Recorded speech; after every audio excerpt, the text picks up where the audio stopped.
Hello, how are you today? I'm doing very well, thank you. Awesome, awesome. Can you just go ahead and start by introducing yourself to the people, please? Yeah, sure. My name is Sabah Hanna. I'm 52 years old. I'm originally from Iraq, immigrant from Syria back in 2004 and arrived to the United States in 2008. And currently I'm working in San Ysidro's Health Center and as a float coordinator. Awesome, awesome. Glad to hear. Thank you, sir.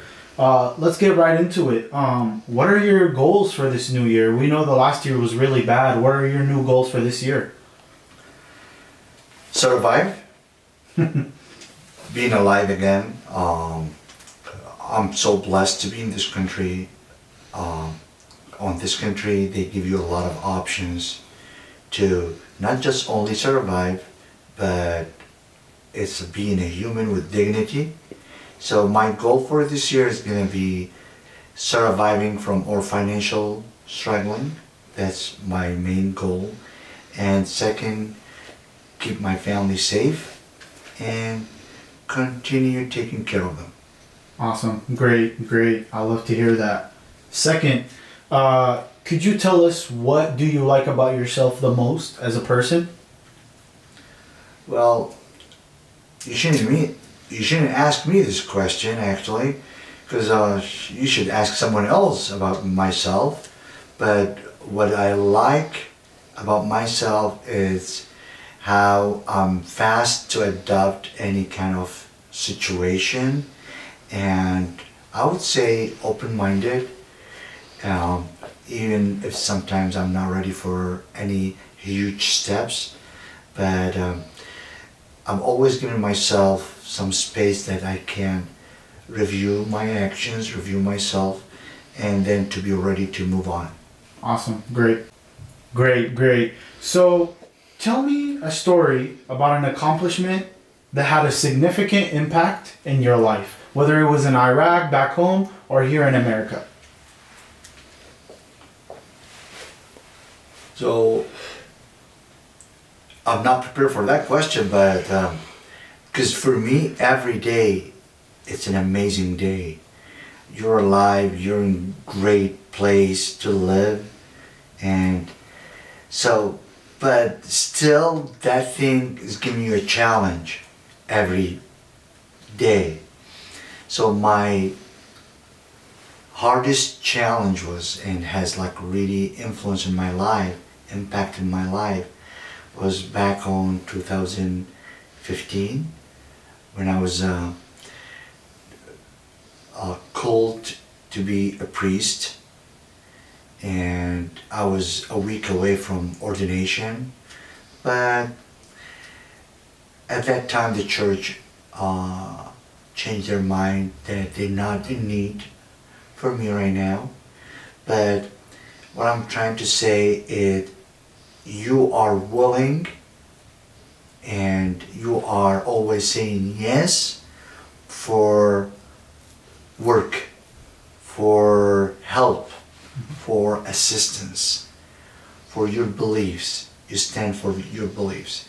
So that's where shifted my whole life, because when first I've been told to being a priest, it was like a huge challenge. First comes from my wife, because she refused that plan, because she said, "Hey Sabah, me and you, we were knowing each other for a long time. I'm not prepared for that huge step yet." But within 3 months, she changed. I was able to convince her to change her mind. But all of a sudden, happened that the church changed their mind, and that was a huge shifting of my mind, because it took me 6 months to readjust myself again. Right, right. So, since you're such a big part, you were going to be such a big part of the church, can you tell us a little bit about your religion and what you are and what you do for the church right now? That story has back roots since 1980. That's where my parents accept my call to go and join priesthood seminary. And since they took me there, because I was admire a lot of priests, so I was trying to follow their steps on their lives.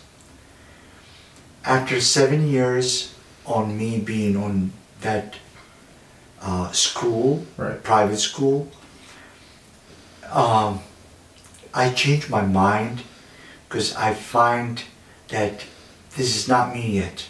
I wasn't ready for that moment to be a priest. So I was thinking civilian lives versus priesthood. Let me go try it because I didn't know the other side of this life. Correct. So I was super young. I was 19 years old, 18 years old actually.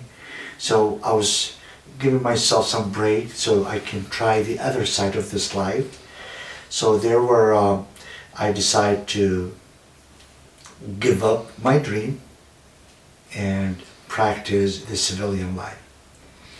And after that, all of a sudden on 2015, since then, since 1980 till 2015, I never stopped teaching, coaching, assistance, all believers as a Christian, as a Catholic, permanent deacon, been teaching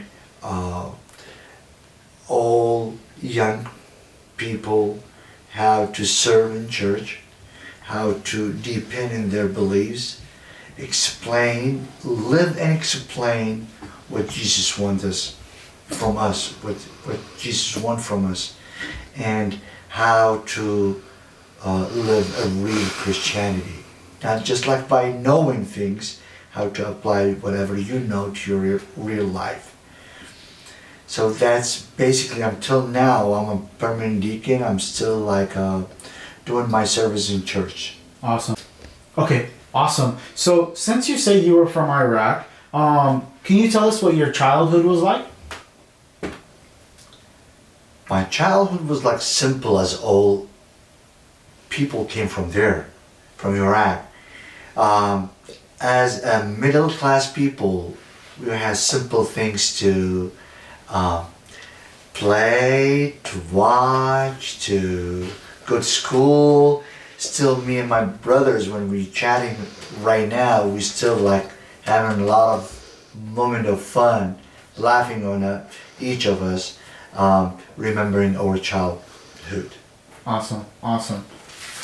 Okay, so what would you say, who would you say is the biggest influence in your life? Whether it was back home or here, who would you say is the biggest influence in your life? All the time, my wife, 100%. My wife, she's super patient.